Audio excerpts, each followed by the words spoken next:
Ready? Okay, everyone, we're going to get started. I'm going to introduce Nick, who's going to be presenting. So what the heck is that radio thing anyway?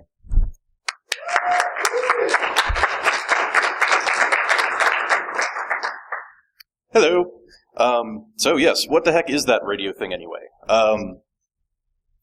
I put this talk together because a lot of people are getting into software-defined radio. You're getting these nifty little SDR dongles or getting the HackRF, other similar SDR peripherals, plugging it in your computer, and then starting to play with some nifty software to decode all the cool things out on the air. But what happens inside that device and on the other side of the antenna port? I would like to go over that and just kind of give you some of the basics of radio frequency stuff. As far as who I am, my name is Nick. Hi. I've been a ham radio operator for about 17 years. Computer geek, have cats and a dog. General, nerdy person. So let's go over just kind of a brief history of radio and what we've used to get to the point we are today. Started out long ago with spark gap transmitters, which were literally just a spark jumping a gap between a couple of conductors. It was a tiny little lightning bolt, essentially, that was just modulated to produce a certain frequency output. So this was great for Morse code, because it just made a burst of noise that was louder than the background noise. Unfortunately, that burst of noise was very wide.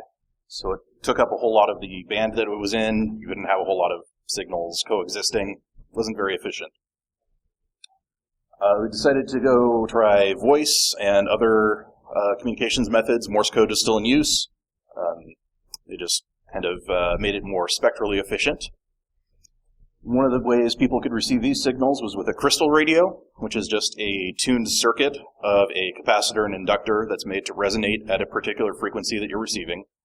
Then it passes that signal into the crystal portion, which acts as just a diode, passes that into a speaker, and you can listen to your signal. These are cool because they are powered by the radio signal that they're receiving. Unfortunately, there's not a lot of power in this radio signal that they're receiving, so you have this tiny little speaker that's producing a tiny little bit of noise, not very good for general listening. The development of vacuum tubes in the early 1900s let us do amplification of these signals, as well as replace the crystal portion with other tubes. Then moving on, we got the transistors. Those are cool because they are very small, low power, and they don't produce all the heat that you got out of vacuum tubes. So we had little battery-powered portable radios at that point. Everyone was happy. Yay! Raise your hand if you remember the Walkman. Thank God. These radios, though, tend to be a little limited in what they can do, because once they're built, they only do what they're built for. The military in the mid-'80s decided to start researching how to make things more flexible. The idea is you take as much of the radio as you can and stick it into a computer. That way, if you come up with a new modulation scheme or something, you just write software for it, update the computer, there you go, you're good. So what does a software-defined radio look like? I'm just going to go over a quick design of how we build a basic SDR. So at its core, you have an antenna that pulls in a signal from the air, that feeds it into an analog to digital converter, which does exactly what it is called. It converts analog signals, like sine waves and such, that are coming in over the air to something in the digital domain. That is then passed over to a computer or digital signal processor of some kind, where it's processed in software. Unfortunately, with just this basic arrangement, you get a lot of noise and unwanted signals into your system that mess everything up. So let's add a filter. This rejects anything we don't want, prevents aliasing, which is something I'll get to in a minute. But still, this isn't quite optimal. when you're receiving radio signals, the signal level at your antenna is measured in millivolts, which really is hard to detect. So let's throw an amplifier in there. That lets us boost the strength of the signal as it's fed into the analog to digital converter, gives us something we can actually measure. This is great. This gives us the ability to record a particular frequency into our software-defined radio. What if we want to tune it? There's always a broad range of signals that we can get to, and we'd like to be able to get to them. So there's a cool property of radio signals where if you mix two signals together, you get the first signal, the second signal, the sum of the signals, and the difference of the signals. So if you have a 100 megahertz signal that you're mixing with a 110 megahertz signal, you get those two original signals. You also get 210 megahertz out and 10 megahertz out. So we put together a little system like this, where we have the LO down there is a local oscillator that is just a reference signal that we're generating to mix with our input signal through the mixer. And then we add another filter after it. So in the case of those two signals I mentioned before, 100 megahertz and 110, we get rid of the original signals entirely, as well as the sum, and then we pass only the 10 megahertz signal through to the analog to digital converter. There's another way of doing this too, where you set up your local oscillator and have two mixers. Then the oscillator feeds a sine wave and then a 90 degrees out of phase wave, or a cosine wave, into the other mixer, and you end up with what's known as the in-phase and quadrature signals. The disadvantage of this is obviously there's a lot more stuff you have to put in, it's more complex. The advantage is when you're sampling a signal with just a single analog to digital converter, and you just have that one signal that's coming through the mixer, you have to sample at twice the rate of whatever your signal is. I will show you why in just a minute. But the INQ system, you don't have to do that. So it increases your parts count in an SDR, but it means you don't have to go find as fast of analog to digital converters. So trade-off here and there. As for why you have to sample at twice the frequency, oh, that is hard to see. Well, we've got a blue high-frequency signal. My mouse over there. There's my mouse. So we've got our blue high-frequency signal oscillating here. We are sampling it at these yellow dots here, at each of these points, at a much lower rate than the original signal. Then, when you go to put all of these sample points together, you end up with this yellow wave, which looks nothing like the original wave. Well, it's a sine wave, obviously, but it is a completely different frequency. It's something that's not actually there. That is called aliasing. And that is why we need to sample at least twice the rate of what we want to get. In addition to the sample rate, the sample depth is important, or bit depth. This is needed for a couple of things. So if we have... my mouse again. Mouse, where are you? There we go. So we've got the signal over on the left. It's a sine wave. And if this is an amplitude modulated signal, meaning that the actual strength of the signal is what encodes the information for you, trying to see any kind of difference in the amplitude where this is your sample size, or basically the bin in which you can store this sample, you're not getting any information out of this. You're saying, okay, yes, there is a signal here. It's doing something. I don't know what. Over here, we've got a whole bunch more samples, a whole bunch more data available in each sample. And that lets us see, okay, how strong is the signal at each of these points? Something else it's important for is what's known as dynamic range, which is the difference that you can resolve. I'm saying that backwards. It is the difference between two signal strengths that you can resolve. So if you have a really strong signal and a really weak signal, if you don't have enough sample or enough data stored for each sample, then you're not going to be able to see that smaller signal when that large signal is maxing out your bit bucket, basically.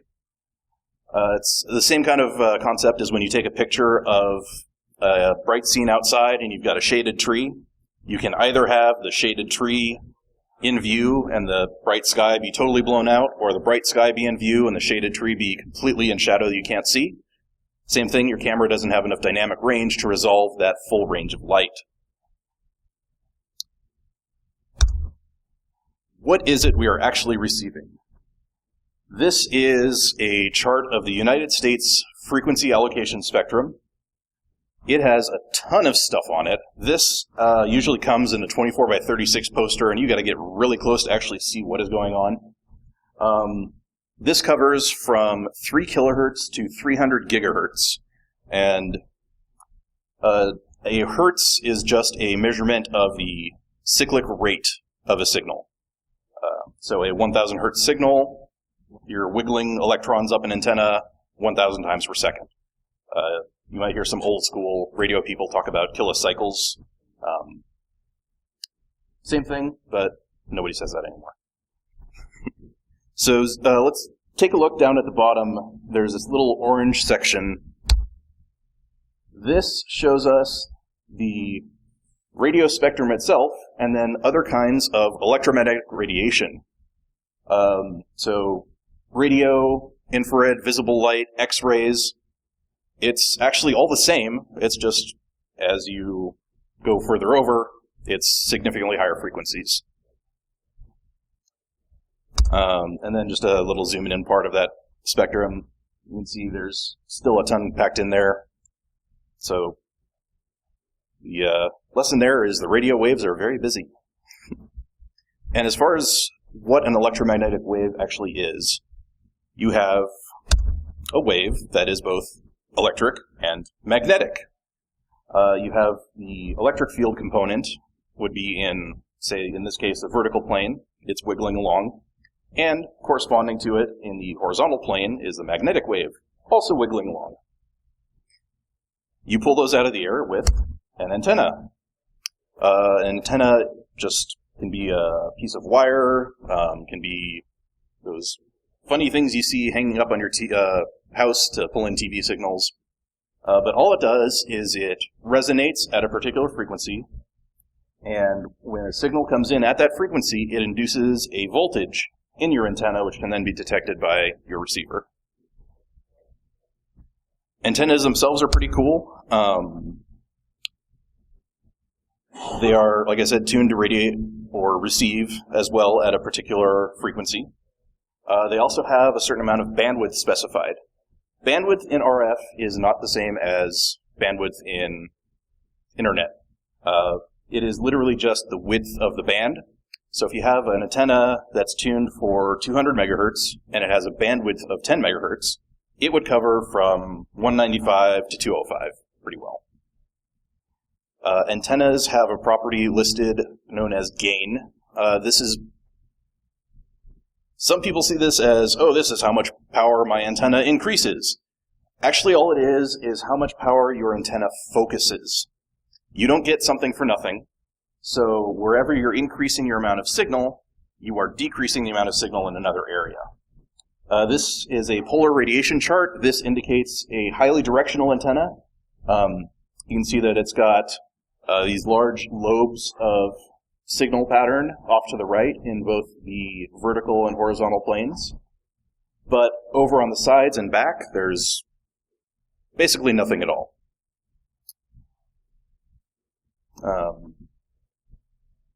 Yes, and decibels are a logarithmic scale. So every 10 dB increase is a factor of 10. So 10 dB is 10 times more, 20 dB, 100 times more. Handy rule of thumb to remember, 3 dB is double.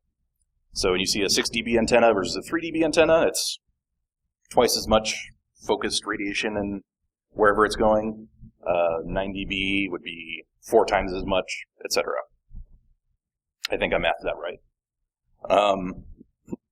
And the I in this is isotropic. So antenna gain is referenced to an isotropic antenna, which is a perfect radiator in all directions, which doesn't exist. So why do we use this? I don't know. But there it is. Another measurement you might see in transmit power is dBm, which is decibels related to milliwatts. So 0 dBm is 1 milliwatt, and then goes up or down from there. You can actually have negative dBm numbers. That's just very, very low power, 0.1 milliwatts, hundredth of a milliwatt, etc. And there are a whole lot of different antenna types. These come in many shapes and forms and do all kinds of different things and have all kinds of different properties of directionality or non-directionality, different frequencies they cover, etc. As far as how we actually use all this stuff to communicate data, we end up modulating the signal somehow. That is, we take our stream of meaningful data and then do something to it to encode it into the radio signal as it goes out. On the chart here, we have amplitude modulation and frequency modulation, which are just analog signals you get on your radio in your car. Amplitude modulation encodes the audio signal in how much it wiggles the transmit power. So if you are encoding a 1000 hertz audio tone, just like a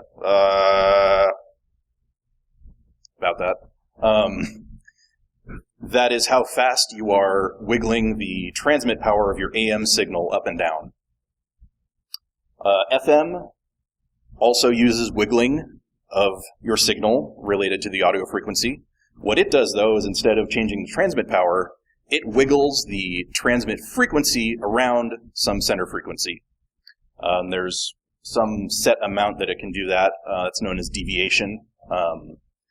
Regular walkie-talkies are either 2.5 or 5 kilohertz deviation. FM broadcast radio, I think, is 200 kilohertz, so they can encode more data and get better audio fidelity. That's all analog, though. That's not interesting. The digital stuff is cool. This is binary frequency shift keying, which actually looks a lot like FM. All you're doing is changing the frequency at which you're transmitting based on whether you're sending a 1 or a 0. So you send it, slightly higher frequency for a 1 or slightly lower frequency for a 0. Then we get into the really weird stuff. This is quadrature amplitude modulation. So what this does is it takes the in-phase and quadrature signals, which are when you take your signal and deconstruct it into what's the original signal and then what's 90 degrees out of phase. You can plot that on a graph, figure out how strong the signal is at each point, and then it draws this nifty constellation. And then each of these points encodes a different set of bits. And something also to remember with these is you have your symbol rate and your bit rate, which are different. Because each of these symbols, in this case, encodes 4 bits. This is QAM16. US cable TV is QAM 256. So you can basically encode an entire byte in each symbol. And then how much can we send? There is an entire field under information theory studying channel capacity, which is how much can we cram into this data channel given different conditions. There are a lot of equations, a lot of different formulas, a lot of different theorems. The Shannon-Hartley theorem is one of the more basic, easy ones to reference. This deals with a data channel that has a particular type of noise distribution in it. So if we take this formula, plug in some numbers, and say we have a signal that's 20 megahertz bandwidth. Our signal strength as received is negative 70 dB. Our noise floor, so what the actual level of noise is below our signal, is negative 90 dB. According to this, we could cram a maximum of 86 megabits per second through. So if we take that same condition and then we say, okay, we're going to bump up our signal and improve our noise floor. Let's give ourselves 50 dB of range, of headroom, rather than 20 dB. It goes up to only 112 megabits per second. That's not too much more. Because, again, when you're looking at the relative signal strengths, they're measured in decibels, which is logarithmic. So when you make changes like that, the bit rate is going to be a logarithmic relationship as well. Now, if we take those same conditions and just double our bandwidth, then we actually fully double our data rate as well. Those are a linear progression. So signal, you can play with a little, but unless you make huge gains, it's not going to make a significant difference. But if you can give yourself a lot more RF bandwidth to play with, that helps a lot. Also, there are the MIMO systems, like with 802.11ac, where you have the 2x2 or 3x3 streams. That also helps quite a bit. It's not linear. I don't actually know what the correlation is. I don't believe it's logarithmic, though, with the number of streams. And that's all I have to talk about with radio today. I've got a bunch of resources, and oh god, those links don't show up. But I'm going to put my slides online. There are references here for some ARRL resources, which is the Amateur Radio Relay League. It's the organization that handles ham radio stuff in the U.S. There's also some training videos from Michael Osman, who made the Hack RF. Some cool stuff there. And then there's the wireless CTF training. They just had a talk, actually. Good stuff. So, this is Mm-hmm.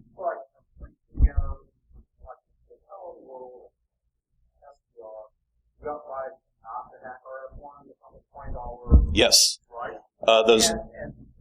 Sorry. What is Hello World? Okay. So, the question is, what is the Hello World of SDR? And yes, one of those little $20 RTL dongles that you can find on eBay, or Newelec is a good company. They've got some good stuff. Yes, NOO Elec. Grab one of those devices. It's a TV tuner dongle that has a hacked driver that turns it into a general purpose receiver. It's very cool. And then the first video in Michael Osman's series will show you how to use the GNU Radio Companion software to build yourself an FM broadcast receiver in software. And that's pretty cool. So you can set it up and put together all these filter elements, and then, hey, you can listen to broadcast radio. Not serious. Not with that. No, you'd have to.